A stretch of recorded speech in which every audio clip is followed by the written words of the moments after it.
quero tratar com vocês nesse vídeo sobre essa questão das diferenças, né, entre Fortaleza e Ceará.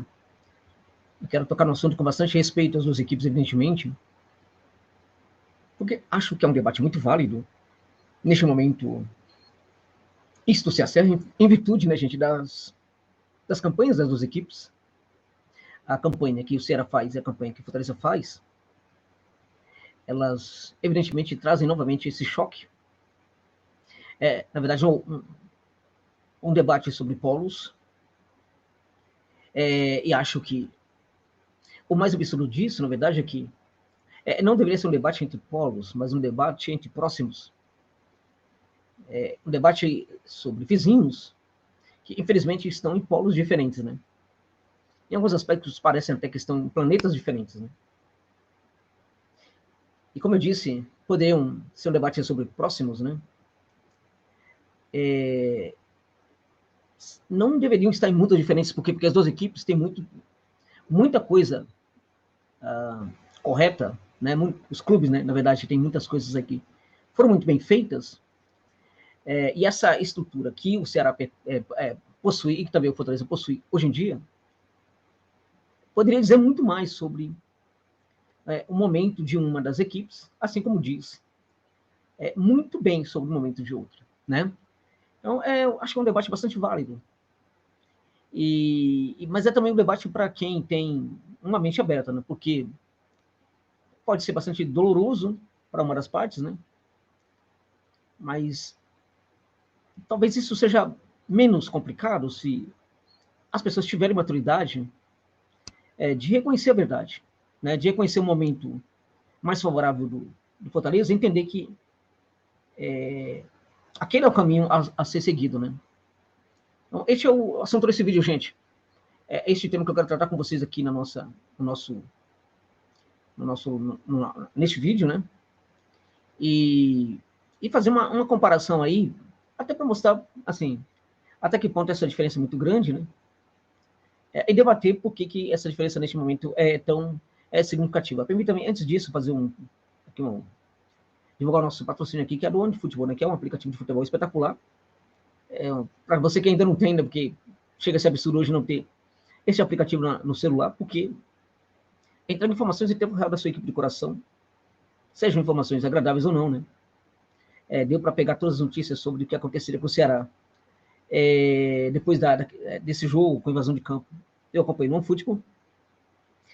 Também entrega, gente, os melhores momentos de cada partida do Campeonato Brasileiro, entrega os melhores momentos também das partidas da reta final também da Série B do futebol brasileiro, né? E, enfim, entrega também algo muito importante que são todos os jogos, gente, da Bundesliga, que é uma das competições top do planeta, né? Uma das melhores do mundo. E se você achar pouco, ainda vai te entregar inúmeras ligas europeias, né? Como a polonesa, a dinamarquesa, Cazaquistão, Irlanda do Norte e inúmeras outras, muitas outras. Entrega mais. Entrega para você também as partidas do campeonato japonês. E nesse sentido, para mim, o OneFootball ele é imbatível, né? Porque a gente está falando de um aplicativo que pouco a pouco, para e pensa nisso, né? Está substituindo aí as redes de TV, inclusive, né? Mundiais, né? Porque é um aplicativo que cada vez mais tem aí os jogos, né, para você assistir. É incrível. E detalhe, no campeonato japonês, no qual os torcedores do Ceará, talvez não, mas os torcedores do Fortaleza certamente podem matar a saudade do Iago Pikachu, né? Você pode assistir todos os jogos do campeonato japonês. Não é como, por exemplo, tem uma emissora que tem um direito, aí de repente naquele final de semana vai passar um jogo, sabe? Ou 2 jogos daquele campeonato. E por causa disso, nem sempre vai passar o jogo daquela equipe que você quer assistir. Os torcedores do Fortaleza, por exemplo, que querem ver o Iago Pikachu, nem sempre conseguem, porque não é um jogo que vai ser transmitido numa emissora que eventualmente transmita o campeonato japonês. No futebol não tem isso. Entende? Olha todas as vantagens. Então, se você não baixou ainda, usa o link que está na descrição desse vídeo, também no comentário fixado, para você se cadastrar, para você baixar o futebol. Eu tenho certeza que você vai ter muita informação, vai se manter informado, como eu me mantenho, e também vai se divertir, como eu também me divirto muito com este aplicativo. Tá bom, meus amigos? Então, olha só. Assim, os técnicos já fizeram depoimento sobre as diferenças entre Ceará e Fortaleza, né? Alguns técnicos, como por exemplo o Guto Ferreira. E é sempre uma questão interessante, né? Sempre mostrando o quanto isso vira pressão para a equipe do Ceará, né? Isso, mostra quanto isso vira pressão também para a comissão técnica da equipe do Ceará, né? O Paulo Vinícius Coelho fez agora também uma declaração aí no programa do Sport TV, né? Segundo o qual mais ou menos assim o Ceará não consegue ser o Fortaleza. O problema do Ceará é que ele não consegue ser o Fortaleza. Ele quer ser, mas não consegue ser o Fortaleza. Pode parecer um pouco duro isso aí, mas é muito a realidade no momento, né?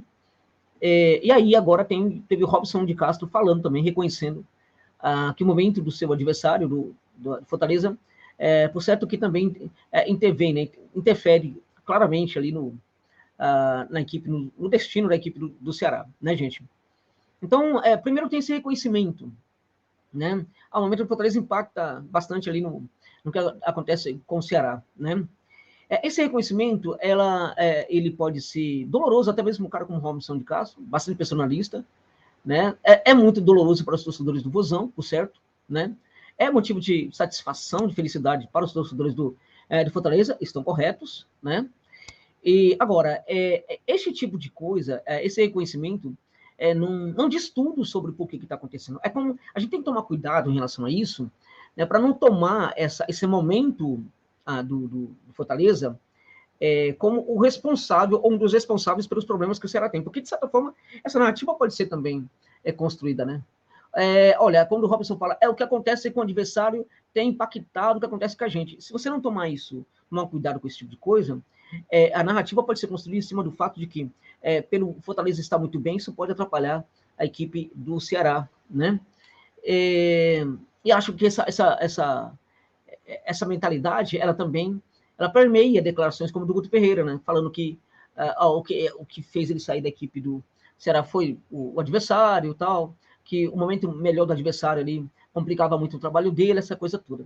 Então, a impressão que fica aí é que, bom, é realidade, essas declarações, elas são reais em relação ao momento das duas equipes, mas o grande problema é que essa diferença ela pode ser tomada assim como muito mais decisivo do que para que a equipe do Ceará fique mal, e não é isso que acontece.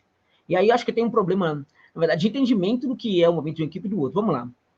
Os dois clubes, hoje, para mim, gente, são o orgulho do futebol nordestino, né? Porque todo mundo foi embora, foi para a Série B, caiu e tal, e as duas equipes nordestinas que estão hoje na Série A do futebol brasileiro são o Ceará e a equipe do Fortaleza. Né? Por acaso, a gente, evidentemente, que lembra muito mais do Fortaleza, pelo que está acontecendo, pelo 2021 do Fortaleza, né?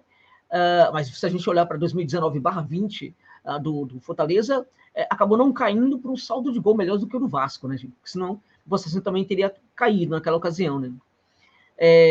Mas o momento, evidentemente, ele é melhor, né? Muito melhor da equipe do Fortaleza, mas a questão é o seguinte, os dois clubes são, né, na minha opinião, dois exemplos para o Nordeste, e até por isso que eu acho que seria um absurdo se o Ceará fosse rebaixado para a segunda divisão. Claro, você que torce para o Fortaleza quer que ele saia, que caia mesmo, que seja rebaixado mesmo. Eu entendo isso, tá, gente? Eu acho que o torcedor tem todo o direito de achar o que quiser mesmo.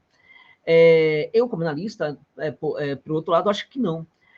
O torcedor não tem noção de como é para a equipe do Ceará e também para a equipe do Fortaleza as viagens a serem feitas para encarar Corinthians, Santos, São Paulo, Palmeiras, Flamengo, Vasco da Gama, né, a partir do ano que vem, provavelmente, Fluminense, né, Botafogo, assim como Inter, Grêmio, provavelmente a partir do ano que vem, assim por diante, né? Então, são muitos, é muito difícil, né? A depender, por exemplo, o time está na Sul-Americana ou na Libertadores e tal, o jogador pode ficar uma semana, gente, ou uma semana e meia, ou quase 2 semanas, sem ver os seus familiares.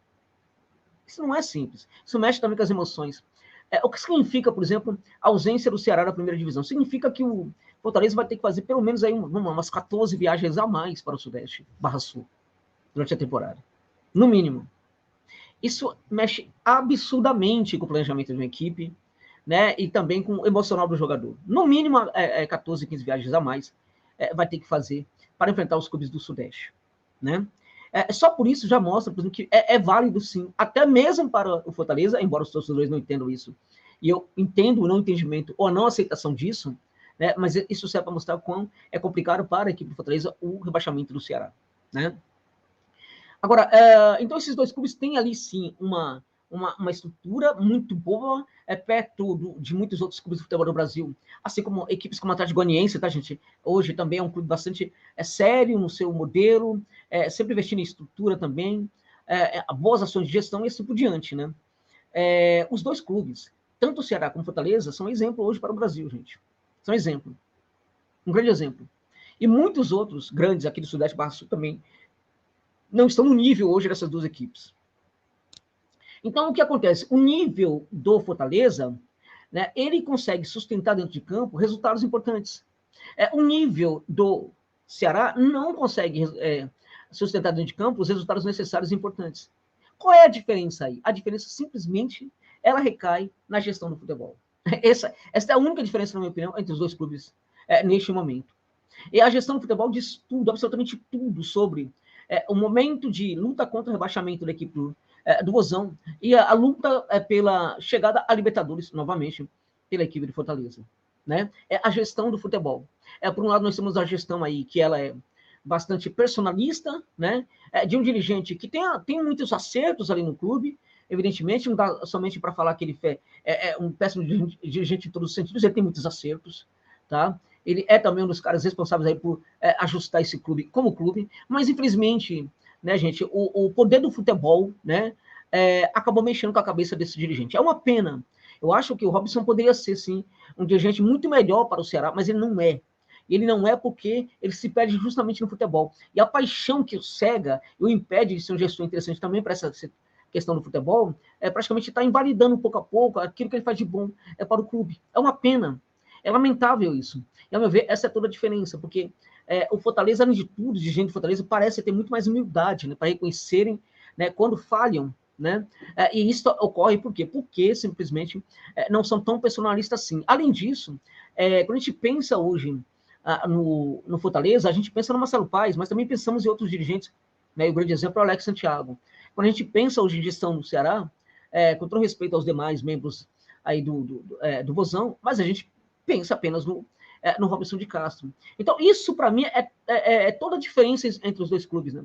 E este é o principal motivo pelo qual uma equipe hoje luta contra o rebaixamento e contra outra luta para chegar à Libertadores de América. Este é o principal motivo. Não é o momento do Ceará, do Fortaleza. O momento do Fortaleza deveria ajudar e não atrapalhar. Né? Agora, atrapalha por quê? Porque eu pego esse problema aí e transformo nele em algo muito maior. Eu pego algo que é muito bom no rival, né, no adversário, né, como motivo, né, como causa dos problemas, ou de grande parte dos problemas que eu tenho aqui no Ceará. E esse é um erro muito grande, isso é um engodo, né? É uma narrativa muito falsa que está sendo contada para muitos torcedores aí da equipe do Vozão. Então, na minha opinião, essa é a grande diferença, e acho que se houver um ajuste aí na questão do futebol, o Ceará tem ter todas as condições de ter campanhas como a do Fortaleza, e assim como o Leandro Pissi conseguir também, o Vozão, né, fazer estragos aqui na tabela do Campeonato Brasileiro, tirar vagas de equipes aqui do Sudeste Barra Sul em competições como Libertadores e assim por diante. Então, a questão do futebol é mais importante. E neste momento,